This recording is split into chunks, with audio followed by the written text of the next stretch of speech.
दोस्तों नमस्कार। स्वागत है आपके अपने YouTube channel Shri Sanwaliya classes में। दोस्तों आज बात करेंगे कक्षा 10 के विज्ञान के अर्धवार्षिक परीक्षा के पेपर की। जो आपका अर्धवार्षिक का परीक्षा का पेपर होगा 70 अंक का पेपर रहेगा और 3.25 घंटे आपका समय रहेगा। दोस्तों इससे पहले अपन ने गणित के 2 पेपर डाले थे यूट्यूब चैनल पर, आपने देखे होंगे तो उसमें से अधिकतर सवाल आपको एग्ज़ाम में देखने को मिले थे। तो आप इस पेपर को भी पूरा देखना और अपने दोस्तों के साथ ज़्यादा से ज़्यादा इस वीडियो को शेयर करना और श्री सांवलिया क्लासेस के यूट्यूब चैनल को सब्सक्राइब करवाना। तो देखते हैं दोस्तों इस पेपर के प्रश्न उत्तर। आज का जो पेपर का जो पहला प्रश्न है वो क्या है देखना, विकृत गंधिता का कारण क्या है। तो विकृत गंधिता क्या करते हैं, जब अपन भोजन को खुला छोड़ देते हैं तो कुछ दिनों बाद वो भोजन क्या हो जाता है, खराब हो जाता है, उसको कहते हैं विकृत गंधिता। तो वो खराब क्यों होता है, ऑक्सीकरण के कारण होता है। तो ऑक्सीकरण को अपन कहते हैं उपचयन। तो इसका ऑप्शन नंबर बी आपका राइट आंसर हो जाएगा। ठीक है, अपचयन उसको कहते हैं जिसमें ऑक्सीजन की कमी होती है और हाइड्रोजन की वृद्धि होती है, और ऑक्सीकरण या उपचयन कहते हैं जिसमें ऑक्सीजन की वृद्धि और हाइड्रोजन की कमी हो जाए। ठीक है, तो यहाँ पर उपचयन आपका राइट आंसर हो जाएगा। अगला, कोई विलयन लाल लिटमस पत्र को नीला कर देता है, तो वो कौन सा विलयन है। तो लाल को नीला कर रहा है तो आपको पता होना चाहिए लाल को नीला कर, अगर नीले को लाल करता है तो वो अम्ल होता है। अम्ल के लिए आपको याद रखना अनिल, अनिल, अनिल मान ली, का मतलब अम्ल, अम्ल, नी मतलब नीला और ल मतलब लाल, यानी नीले को लाल में बदल रहा है वो क्या है, अम्ल है। तो ये क्या कर रहा है, लाल को नीले में बदल रहा है, लाल को नीले में बदल रहा है तो वो क्या है, क्षार है। और आपको पता होना चाहिए कि 7 से कम अगर पीएच मान आ रही है, 7 से कम आ रही है तो वो तो होगा आपका अम्लीय विलयन, और 7 से ज़्यादा आ रही है तो वो होगा आपका क्षारीय विलयन। तो 7 से ज़्यादा है तो क्षारीय विलयन, तो यहाँ पर जो विलयन होगा आपका वो क्षारीय होगा, और क्षार का जो पीएच मान क्या होगा, 7 से ज़्यादा, इसमें 10 दे रखा है, तो आपका ऑप्शन नंबर आपका डी आपका राइट आंसर हो जाएगा। अगला क्वेश्चन, उस अधातु का नाम बताइए जो द्रव होती है। तो अधातु पूछे आपको तो वो ब्रोमीन अधातु होती है जो द्रव अवस्था में पाई जाती है, और धातु पूछे तो वो होती है आपका मरकरी, जिसको पारा कहते हैं, मरकरी। ठीक है, मरकरी द्रव धातु होती है और द्रव अधातु क्या है आपकी, ब्रोमीन होती है। अगला क्वेश्चन, कार्बन परमाणु की संयोजकता कितनी होती है। तो कार्बन परमाणु की जो संयोजकता होती है वो 4 होती है दोस्तों, और कार्बन के 2 गुण होते हैं। एक तो कार्बन में श्रृंखलन का गुण पाया जाता है, किसका, श्रृंखलन का गुण पाया जाता है, और एक कार्बन की चतुसंयोजकता होती है। दोनों गुण आप याद रखना। नेक्स्ट, आधुनिक आवर्त सारणी में आवर्तों की संख्या कितनी है। तो दोस्तों आधुनिक जो आवर्त सारणी है उसमें आवर्तों की संख्या पूछे तो 7 आवर्त है, और 18 क्या है उसमें वर्ग है। इसमें केवल आवर्त पूछे तो आपका ऑप्शन नंबर बी आपका राइट आंसर हो जाए। ठीक है, नेक्स्ट, पादप में जाइलम उत्तरदायी है। जाइलम का क्या कार्य है। तो दोस्तों जो जाइलम होता है वो जल का परिवहन करते हैं, और फ्लोएम होता है वो भोजन का परिवहन करते हैं। तो अपन को जाइलम पूछा है तो ये आपका जल का परिवहन, ऑप्शन नंबर पहला ही आपका राइट आंसर हो जाएगा। नेक्स्ट, प्रतिवर्ती क्रियाएं क्या होती है। प्रतिवर्ती क्रियाएं नियंत्रित गुण होती है। तो प्रतिवर्ती क्रिया क्या होती है, वे क्रियाएं जो हमारे शरीर में अचानक संपन्न होती है उनको ही क्या कहते हैं, प्रतिवर्ती क्रियाएं कहते हैं। और प्रतिवर्ती क्रियाओं का जो नियंत्रण कौन करता है, मेरुरज्जु करता है, जो पश्चिम मस्तिष्क का भाग होता है मेरुरज्जु, और मेडुला ऑब्लांगेटा होता है। मेडुला ऑब्लांगेटा आपकी अनैच्छिक क्रियाओं का नियंत्रण करता है, और प्रतिवर्ती क्रियाओं का नियंत्रण कौन करता है, मेरुरज्जु करता है। नेक्स्ट, अगला क्वेश्चन है, प्राकृतिक वर्ण का सिद्धांत किसने दिया था। तो दोस्तों प्राकृतिक वर्ण का जो सिद्धांत दिया था वो डार्विन ने दिया था। ठीक है, डार्विन ने प्राकृतिक वर्ण का सिद्धांत दिया था। नेक्स्ट, अवतल लेंस के सामने रखी वस्तु कैसी दिखी जाए। तो अवतल लेंस के सामने जो वस्तु होगी वो कैसी देगी। अगर उत्तल लेंस पूछता तो उसमें आभासी सीधा भी बनता, वास्तविक सीधा भी बनता, लेकिन केवल अवतल लेंस पूछा है तो इसमें जो वस्तु दिखेगी आपकी आभासी व सीधा प्रतिबिंब बनेगा अवतल लेंस। ठीक है, नेक्स्ट, तारों का टिमटिमाना तारों का टिमटिमाते हुए दिखना प्रकाशीय घटना। तो ये तारों का टिमटिमाना वायुमंडलीय अपवर्तन का उदाहरण है, वायुमंडलीय अपवर्तन का उदाहरण है। अगला क्वेश्चन है, किसी एक्स पदार्थ के विलयन का उपयोग सफेदी करने के लिए किया जाता है, तो उस एक्स पदार्थ का नाम बताना। तो जो एक्स पदार्थ होगा उसका नाम है कैल्शियम ऑक्साइड। क्या है वह, कैल्शियम ऑक्साइड होता है। उसको जल में डालोगे आप, जल में H2O में, तो क्या बनेगा, कैल्शियम हाइड्रोक्साइड बनेगा, CaOH होल ट्वाइस। ठीक है, अब ये कह रहा है उसका नाम दो, कैल्शियम हाइड्रोक्साइड है। उस पदार्थ की जल के साथ अभिक्रिया ये कैल्शियम हाइड्रोक्साइड बन जाएगा। ठीक, कैल्शियम ऑक्साइड जल के साथ अभिक्रिया करेंगे कैल्शियम हाइड्रोक्साइड बन जाएगा। पहले ही पार्ट का प्रश्न है, आपको याद रखना है। नेक्स्ट, उदासीनीकरण किसको कहते हैं। उदासीनीकरण क्या है, जब अम्ल अम्ल और क्षार की आपस में अभिक्रिया कराते हैं तो लवण प्लस उष्मा प्राप्त होती है, उसको क्या कहते हैं, उदासीनीकरण कहते हैं।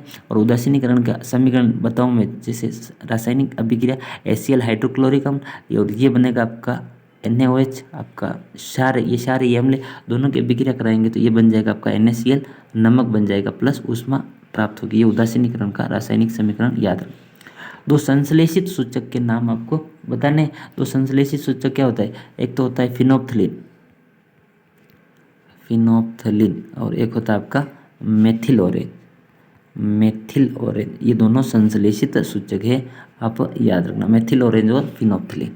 अगला क्वेश्चन, ऐसी कौन सी धातुएं हैं जिन्हें हथेली पर रखने पर पिघलने लगती है। तो ऐसी दो धातुएं होती है, एक तो होती है सीजियम CS और एक होती है गैलियम। ये दोनों ऐसी धातुएं जो हथेली के तापमान पर पिघलने लगती है। एनोड पंख किसको कहते हैं, एनोड पंख, जब किसी का विद्युत अपघटन कराते हैं ना तो जो अशुद्धियाँ होती है वो एनोड पर एकत्रित हो जाती है और उसी को क्या कहते हैं अपन, एनोड पंख कहते हैं। अमलगम किसे कहते हैं, किसी धातु की मरकरी के साथ अभिक्रिया कराते हैं तो उसको अमलगम कहते हैं। कोई भी धातु मरकरी के साथ अभिक्रिया कराते हैं तो उसको अमलगम कहा जाता है, याद रखना।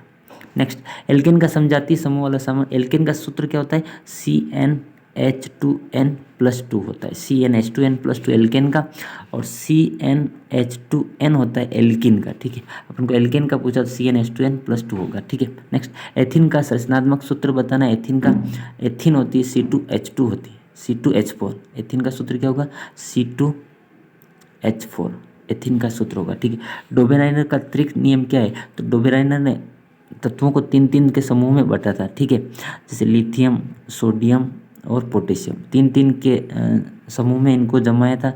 तो पहला और तीसरा जो तत्व होगा उनका औसत द्रव्यमान बीच वाले तत्वों के द्रव्यमान के बराबर होगा, तो इसको कहते हैं डोबेराइनर का त्रिक सिद्धांत। आवर्त सारणी में बाएं से दाएं जाने में परमाणु का आकार कम क्यों होता है, तो आवर्त सारणी में अगर बाएं से दाएं जाएंगे तो परमाणु का आकार कम होगा, क्योंकि कक्षकों का आकार क्या, कक्षकों की संख्या कम होती जाती है, इसलिए बाएं से दाएं जाने आकार कम होगा। ऊपर से नीचे जाएंगे तो आकार बढ़ेगा। स्वयंपोषी और विषमपोषी में अंतर क्या है, तो स्वयंपोषी क्या होते हैं, वे जीव जो अपना भोजन स्वयं बनाते हैं उसको स्वयंपोषी कहते हैं, जैसे पेड़ पौधे। और जो भोजन के लिए दूसरों पर आश्रित रहते हैं उनको क्या कहते हैं, परपोषी जीव कहते हैं। मनुष्य में दोहरे परिसंचरण को समझाना है, तो मनुष्य का रक्त दोहरा परिसंचरण तंत्र होता है। क्यों, क्योंकि मनुष्य का जो हार्ट होता है उसमें जो रक्त होता है ना 2 बार आता है। एक बार तो फेफड़ों से आता है शुद्ध रक्त, और एक बार सभी अंगों से आता है वो अशुद्ध रक्त आता है। तो हमारे हार्ट में 2 बार रक्त आके गुजरता है, इसलिए इसको कहते हैं दोहरा रक्त परिसंचरण। नेक्स्ट, वह हार्मोन जो रुधिर में शर्करा के स्तर को नियंत्रित करता है उसको कौन सा हार्मोन है, वो इंसुलिन हार्मोन है। कौन सा हार्मोन है, वो इंसुलिन हार्मोन। तो 17वें का पहला आंसर हो जाएगा आपका इंसुलिन हार्मोन। तंत्रिका कोशिका का नामांकित चित्र आपको बनाना, न्यूरॉन का तंत्रिका कोशिका का जो नामांकित चित्र है, ऐसा आपको चित्र आपकी बुक में दे रखा है ये। ठीक है, ये ऐसा। ठीक है, यहाँ पे एक्सोन है, डेंड्रोन है ना, और यहाँ पे केंद्रक है, तो इसका चित्र आपको बनाना है। गर्भस्थ भ्रूण को पोषण प्रदान वाली संरचना कौन सी है, तो उसको कहते हैं अपन अपरा कहते हैं। क्या कहते हैं, अपरा कहते हैं। अपरा से गर्भ शिशु को भोजन प्राप्त होता है। नेक्स्ट, नेत्र की समंजन क्षमता क्या है, तो नेत्र की जो समंजन क्षमता होती है, नेत्र के द्वारा जो देखने की क्षमता होती है उसको समंजन क्षमता कहते हैं। और स्वस्थ व्यक्ति की जो समंजन क्षमता की निकटतम दूरी होती है वो 25 सेंटीमीटर होती है। आकाश का रंग नीला क्यों दिखाई देता है, तो प्रकाशीय अपवर्तन के कारण आकाश का रंग नीला दिखाई देता है, क्योंकि नीले रंग की जो तरंग दैर्घ्य होगी वो सबसे कम होगी और लाल रंग की तरंग दैर्घ्य क्या होती है, सबसे ज़्यादा होती है। तो नीले रंग की तरंग दैर्घ्य सबसे कम होने के कारण प्रकाश उसको जल्दी से अवशोषित कर लेता है, इसलिए आकाश का रंग कैसा दिखाई देता है, नीला दिखाई देता है। और अंतरिक्ष से अगर देखेंगे अपना आकाश तो काला दिखाई देगा। ठीक है, नेक्स्ट 21वां प्रश्न है, वियोजन अभिक्रिया क्या है, कैल्शियम कार्बोनेट की उसमें वियोजन ऊर्जा लिखिए। वियोजन अभिक्रिया, जब एक अभिकारक मिलकर 2 उत्पाद में बदल जाता है उसको क्या कहते हैं, वियोजन अभिक्रिया कहते हैं। जैसे CaCO3 ये कैल्शियम कार्बोनेट है, इससे बनेगा आपका CaO calcium oxide plus CO2। ये कौन सी अभिक्रिया है आपकी, वियोजन अभिक्रिया है। नेक्स्ट, वह अभिक्रिया लिखिए जिसका उपयोग शाम श्वेत फोटोग्राफी में किया जाता है। तो शाम श्वेत फोटोग्राफी में जैसे HgCl पोटेशियम क्लोराइड और पोटेशियम ब्रोमाइड का उपयोग किया, सिल्वर क्लोराइड और सिल्वर ब्रोमाइड का उपयोग किया जाता है। नेक्स्ट, एस्टरीकरण किसे कहते हैं, एस्टर निर्माण की क्रिया क्या कहलाती है, एस्टरीकरण कहलाती है। साबुन की सफाई किस प्रकार, साबुन की जो सफाई करते हैं कपड़े धोते हैं तो मिसेल निर्माण के द्वारा होती है। और मिसेल में क्या दो सिरे होते हैं, एक तो जल स्नेही सिरा एक तो होता है जल स्नेही शिरा, एक होता है जल विरागी शिरा। ठीक है, जल स्नेही शिरा जल से स्नेह करता है, जल विरागी शिरा विभिन्न प्रकार के मेल से स्नेह करता है। प्रतिवर्ती क्रिया, प्रतिवर्ती चाप चित्र बनाना, तो प्रतिवर्ती क्रिया मैंने बताया आपको, वे क्रियाएं जो अचानक संपन्न होती है उनको क्या कहते हैं, प्रतिवर्ती क्रिया कहते हैं। इसमें आपको एक डायग्राम दे रखा है, इसे एक मनुष्य का हाथ एक किसी गर्म वस्तु को पकड़ रहा है, तो उसमें दो प्रकार की कोशिकाएं, एक तो संवेदी कोशिका, एक प्रेरक तंत्रिका, संवेदी तंत्रिका, इसके द्वारा अपन के मस्तिष्क को सूचनाएं दी जाती है। तो ये वाला आपको डायग्राम याद रखना है। पादप के प्रमुख हार्मोन कौन कौन से, तो पादप हार्मोन आपको बताने, तो पादप हार्मोन कौन कौन से, एक तो होता है ऑक्सिन, ऑक्सिन, दूसरा होता है साइटोकाइनिन, साइटोकाइनिन, तीसरा होता है जिब्रेलिन, और चौथा होता है आपका एब्सिसिकम, एब्सिसिकम। ये आपके पादप हार्मोन है। ठीक है, नेक्स्ट, प्रकाश का अपवर्तन किसको कहते हैं, प्रकाश का अपवर्तन, जब प्रकाश की किरण सरल माध्यम से विरल माध्यम में प्रवेश करती है तो अपने मूल मार्ग से विचलित हो जाती है, इसको क्या कहते हैं, प्रकाश का अपवर्तन कहते हैं। किसी अवतल दर्पण की वक्रता त्रिज्या 14 है तो उसकी फोकस दूरी क्या है, तो एक सूत्र आपको याद रखा है, R बराबर 2F, R बराबर 2F। वक्रता त्रिज्या कितनी देर की, 14, तो 2F पहुंची तो 2F, तो F बराबर 14 में 2 का भाग देंगे तो कितना आ जाएगा, 7 आ जाएगा। तो वक्रता त्रिज्या 7 है तो उसकी फोकस दूरी, वक्रता त्रिज्या 14 है तो फोकस दूरी क्या आ जाएगी, 7 आ जाएगी। R बराबर 2F आपको याद रखना। ठीक है, नेक्स्ट, जब बिंब वक्रता केंद्र पर रखा जाता है तो अवतल दर्पण से बनने वाली प्रतिबिंब प्रकृति और वक्रता केंद्र C पर रखते हैं, तो मैंने आपको 6 स्थितियाँ बता रखी। जब बिंब को F पर रखेंगे तो उसका प्रतिबिंब अनंत पर बनेगा, F व अनंत के मध्य रखेंगे तो C व F के मध्य बनेगा, और तीसरी स्थिति वक्रता के अंदर C पर रखेंगे तो उसका प्रतिबिंब C पर ही बनेगा और समान आकार का बनेगा।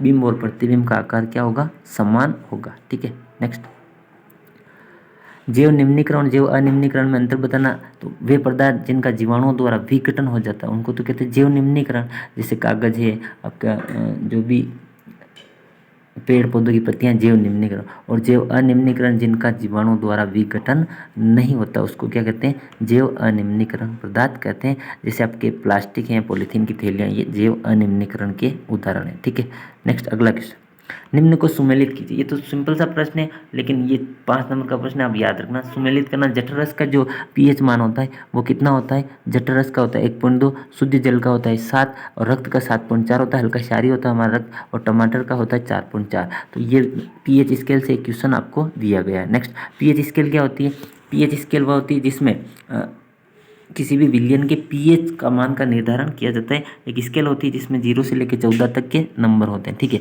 0 से लेकर 14 तक, और pH स्केल की खोज किसने की थी, सोरेनसन नामक वैज्ञानिक ने की थी। ठीक है, तो ये याद रखना। अगर किसी का विलयन का मान 7 से कम आएगा तो वो अम्लीय, और 7 से अधिक आएगा तो वो क्या हो जाएगा, आपका क्षारीय हो जाएगा। ठीक है, नेक्स्ट, बैंकिंग, निम्न को भी सुमेलित करना। बेकिंग सोडा का सूत्र क्या होता है, जो खाने का सोडा होता है NaCO3, NaHCO3 आपका खाने का सोडा। विरंजक चूर्ण का सूत्र CaOCl2। धावन सोडा होता है Na2CO3 10H2, इसमें 10 अणु क्रिस्टल जल के होते हैं। और जिप्सम का सूत्र होता है CaSO4 2H2। अगर CaSO4 हाफ H2 करें अपन तो वो आपका POP का सूत्र हो जाएगा, प्लास्टर ऑफ पेरिस का। ठीक है, नेक्स्ट, विरंजक चूर्ण बनाने की विधि, रासायनिक सूत्र। विरंजक चूर्ण कैसे बनता है, तो विरंजक चूर्ण बनता है, कैल्शियम हाइड्रोक्साइड होगा CaOH होल ट्वाइस, इसमें अपन क्लोरीन गैस प्रवाहित करेंगे तो विरंजक चूर्ण बनेगा CaOCl2। ठीक है, तो ये आपका रासायनिक समीकरण आप याद रखना। पाचन तंत्र का नामांकित चित्र बनाना आपको।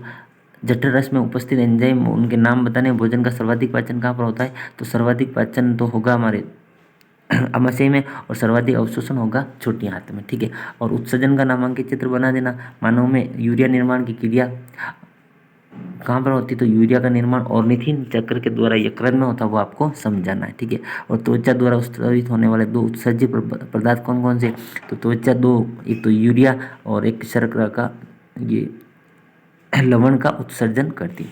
दोस्तों, इस प्रकार ये अपना विज्ञान का जो पेपर था अर्धवार्षिक का, पूरा पेपर मैंने आपको बहुत ही कम समय में सोल्व करवा दिया।